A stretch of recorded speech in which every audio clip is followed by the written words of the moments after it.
Here is the scene that I have created. I tried to recreate the best I possibly could the project that this is based upon from months ago.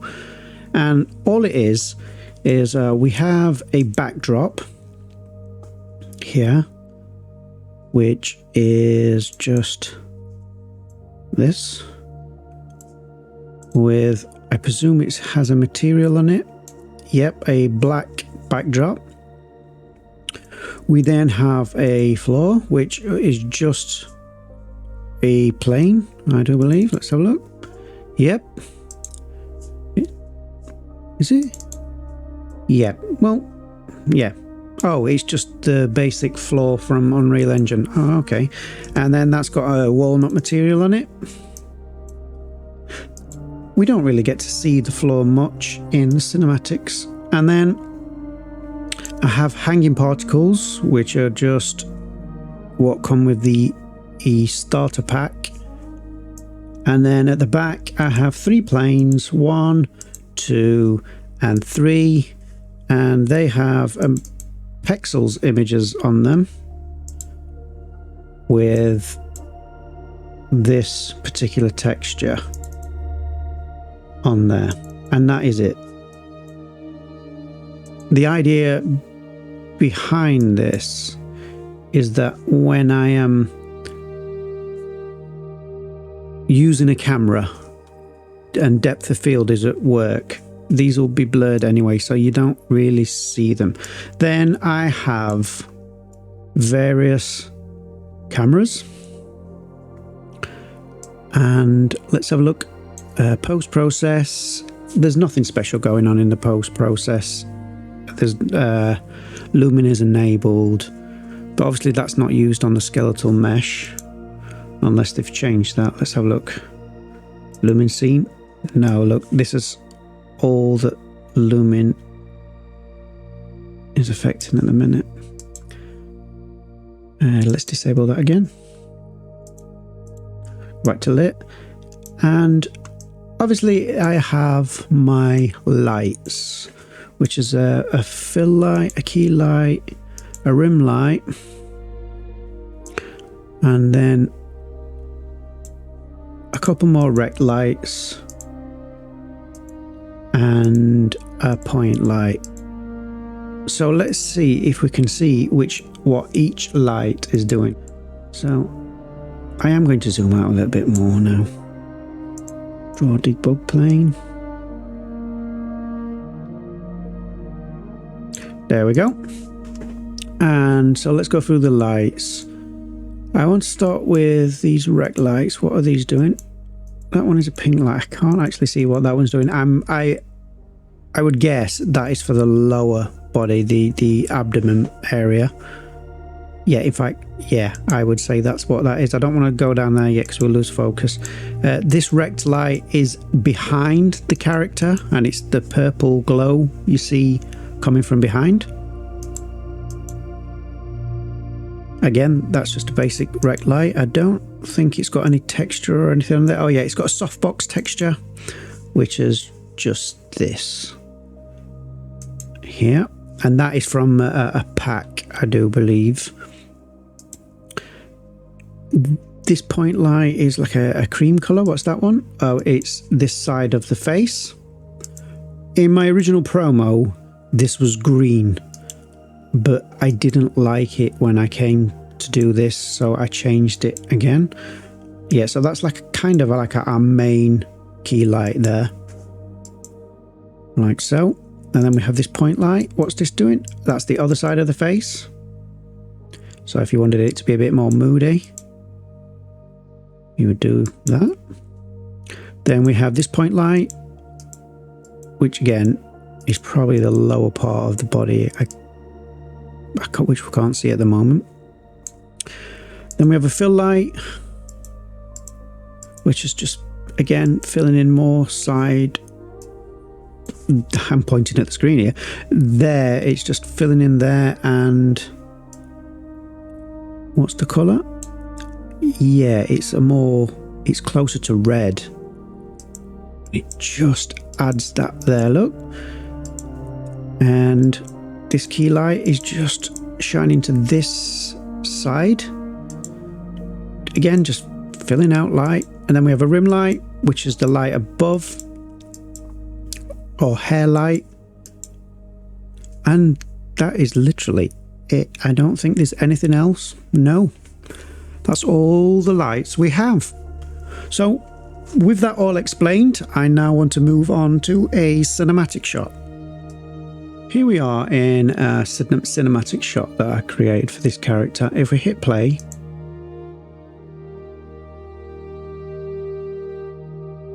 now this is why I decided to change this particular character. I decided to change some things on it, like the white around the eyes is now way too bright for what we need. So let me show you my edited character. And I have edited the normals quite a lot on this particular. Is this still the same thing that with different textures? Yeah, okay, so I want to get rid of this white around the eye. So primary makeup color. And I want to take down the brightness of that. There we go. And what I'm going to do is just pull this off the screen. I'm going to be adjusting that parameter that I've just been adjusting. I just need to pull it off the screen so I can see this. And I'm going to do it in context. So let's go to our cinematic shot. And I'm going to just play around with the color around the eyes using the settings that I just had up on screen, so you're not missing anything. And yeah, I think it's going to have to be darker around the eyes. I kind of like that. It's kind of more moody. I don't know much about female makeup, I have to be honest with you, so I'm just doing what looks good to my eyes. Yeah, but I kind of like that. It looks more natural. So, and again, if we hit play, fantastic. And as you can see on this version, I have altered the normal, so the skin, there's more detail to it. And all I did is I modified it or changed it. I just turned it up slightly. I just turned it up more than I would be normally comfortable with, and it's because with depth of field and this particular lighting and this shot, it just worked. I may, in an ideal world, edit the freckles, but I don't want to go that far at the moment. And then, yep, I'm very happy with that, with the way it looks. So in this sequencer, let's break down the sequencer. I have our face cam, which I dragged in, and then what I would do is I would select the camera by hitting here, and then you can move the camera around when you select it like that. I would get it into the right place.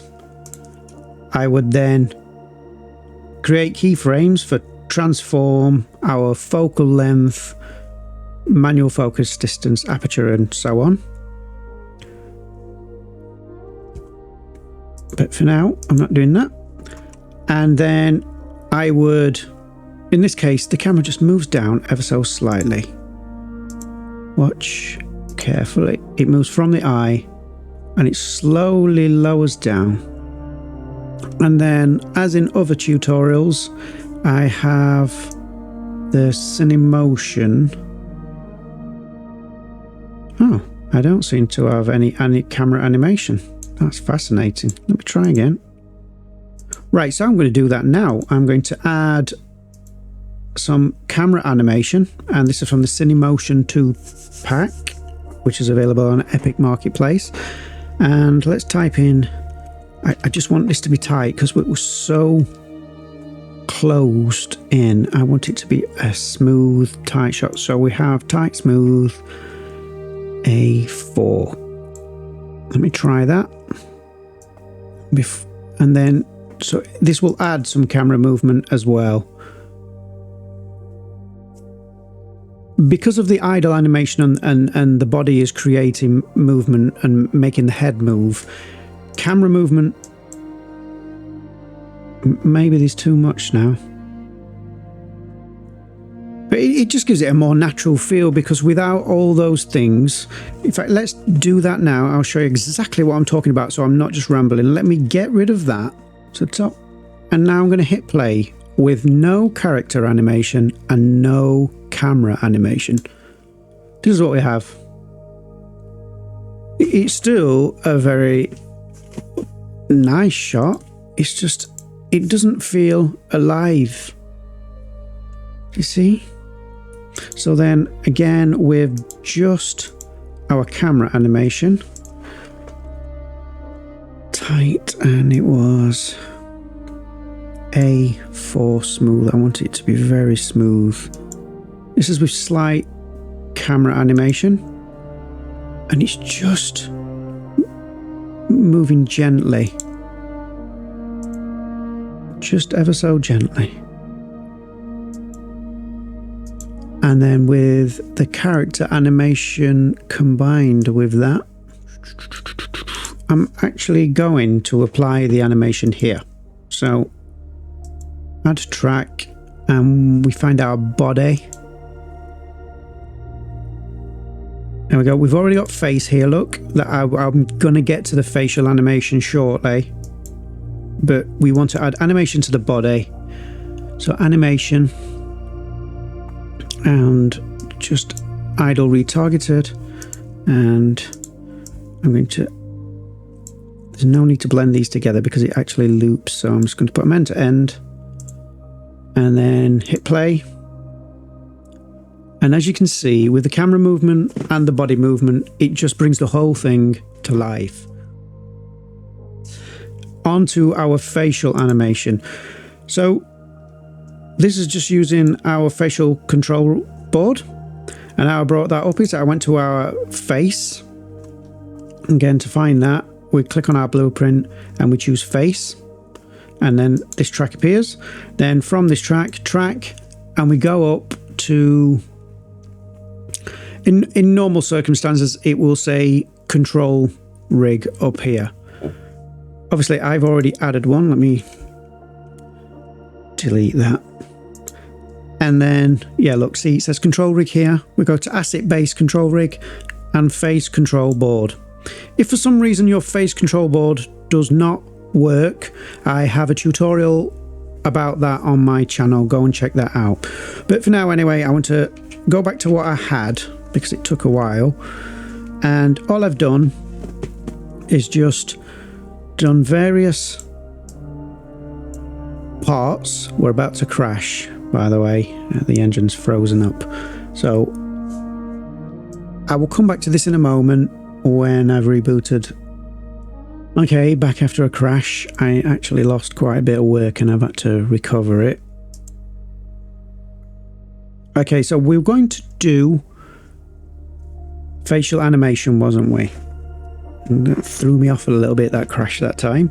So let's say we go to here, and as part of the animation I want to open the jaw. Let me go back down to the jaw, and then I can do the Y value and the mouth will open. If you can see that, the mouth is opened.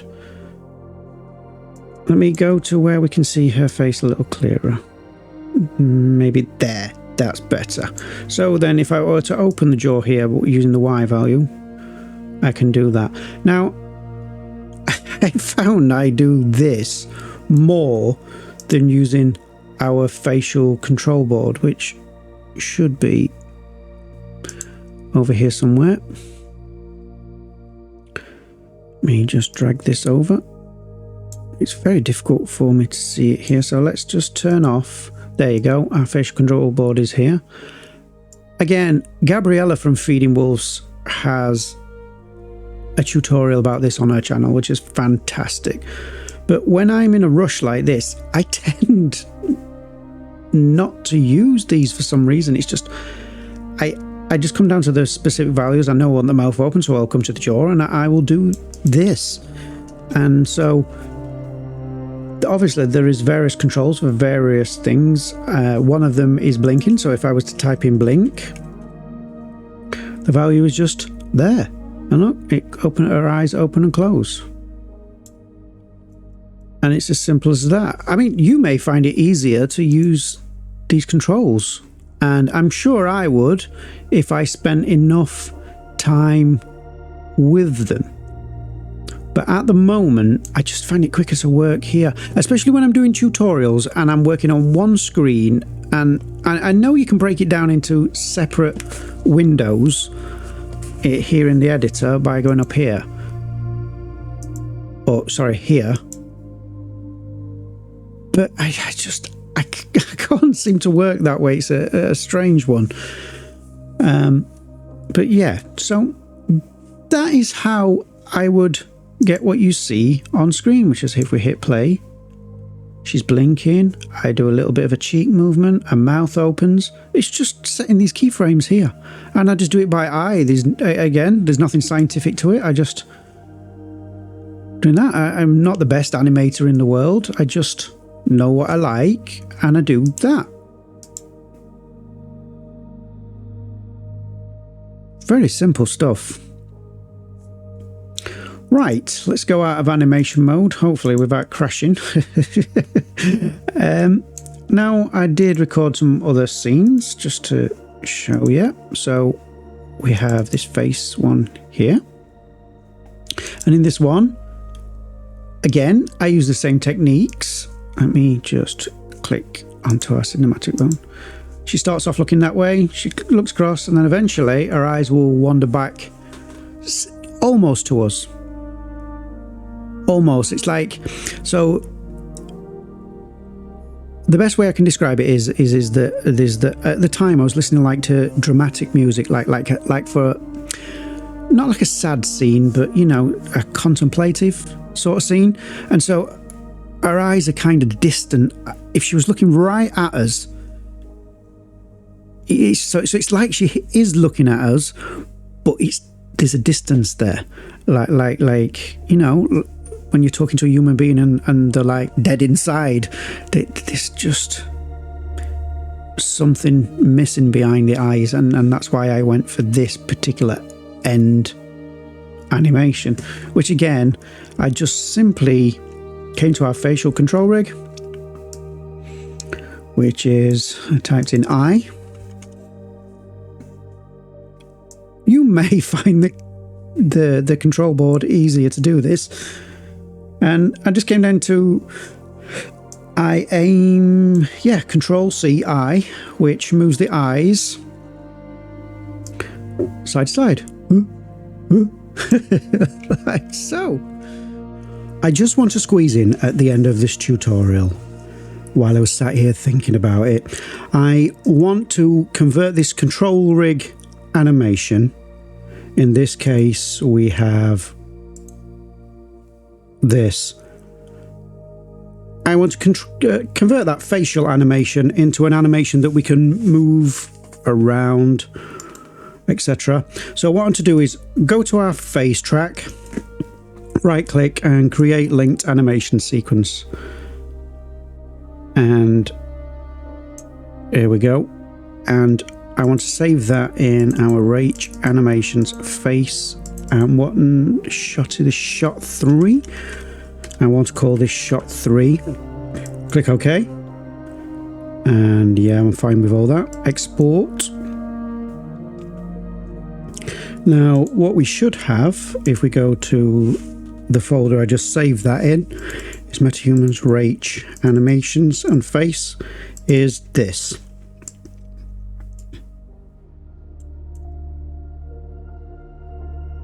Fantastic. A saved animation, and then we can then delete this control rig track, import our animation, and it was shot 3 it was called, wasn't it? There we go. And now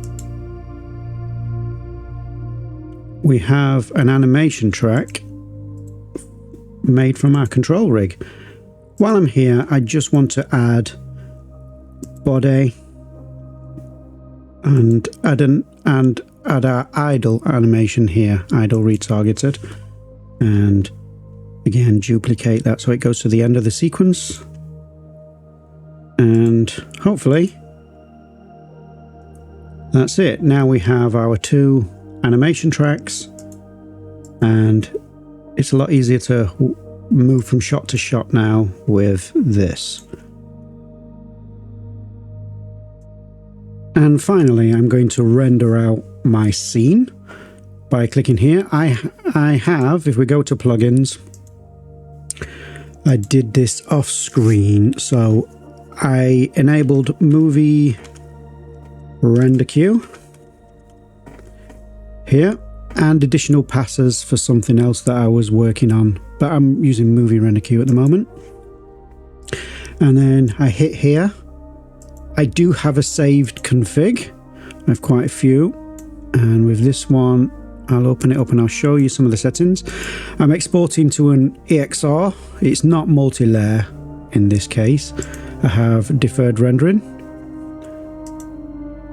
anti-aliasing, which I've got, it's not set super high, 1A, and override, and we're using TSR. I'm not doing any warm-up frames. What I did is, because there is no physics in the scene, like there's no massive character movement, I've disabled the physics on the groom hair. I did that before this process because it's just wasting processing power that I don't need it to. If the character was moving around more, say dancing or something, I would have physics enabled on the air. And in that case, this is what I'm getting to, I would have a warm-up count on here, probably 32 frames maybe. On color output, I have disabled tone curve. On console variables, again, I don't think we need these. What it is the preset actually came from 4.27, so it's just carried over from that, and I just kind of leave them there. It doesn't seem to make much of a difference. And then output, I have it set to a wider aspect ratio, of course 24 frames per second, and that is it. Yep, that's it. And I just, here I would choose where I want to render to, and then hit accept. And usually I would get all my scenes together. For example, I'll add another one just to show you. What we just done, shot 2. So if you get face number 3, yep, that one, and we click render, I will load the same preset here. And I created this preset a long time ago, and it's just easy. Once you've done your settings here, just go up to there and you click save as preset. It's just as simple as that. And anyway, on this one, all I want to change is output, and I want to output that to a folder name number 3. And for each shot, I have 5. I will just put it in like 1, 2, 3, 4, 5, and that's where the image sequences will be stored. So there we go. And then the next one will be obviously number 4. Render, config, load that up, go to output, change the directory to 4, accept, and I think we've got one more. I've already rendered out scene 1, if I remember correctly. And as you can see, in all of these, I've baked the animation from the control rig as animation, because for some reason it will not export, or sorry, it will not render with the control rig animation. I don't know if that's a bug or it's by design, I don't know. Anyway, hit there, load our preset again, go to output, and 5 this time, hit accept. And now what I'm going to do is hit render remote, close the engine, and now what this will do is open up a command prompt window and it will just render out. I'm going to have to stop recording now anyway, or this is going to take a long time. I will just quickly try and record the rendering sequence. Hopefully it's not stuttering. And there we go. I've only got a GTX 1080 Ti, so I need to really stop recording now. Okay, finally we are in DaVinci Resolve, and I am putting together the video you're now watching, and I'm just muting the music for copyright reasons. And so what I've done is imported our image sequence, and I've done that by, I would right click, import media, and I would select all of my EXR files and import that, and it will bring it into DaVinci Resolve as a sequence, like so. Now, I disabled tone curve in UnrealEngine 5, and I didn't explain that. There are tutorials out there that teach you about such things, and basically I've exported from the engine in the linear color space, and then here in DaVinci Resolve I convert that with here, here, and here. So this one converts it from linear to something that I can work with inside here. Color grading happens here, which is really not that much on this at all, and then back to Rec 709 here, and it's just that simple. I'm not going to do a DaVinci Resolve tutorial. I just thought I'd show you how I did it, and then if I hit play, this is what we have now, and I'm going to be rendering that out shortly so I can get this tutorial out. Thanks for watching. If you liked today's tutorial, although it was a very long one, please like and subscribe. It really helps. Also, sharing is caring, so please do that too. Up next, I've got something special, but it's going to take me a little while to put it together, and I'm going to have a rest after this tutorial, and I will see you in a couple of weeks.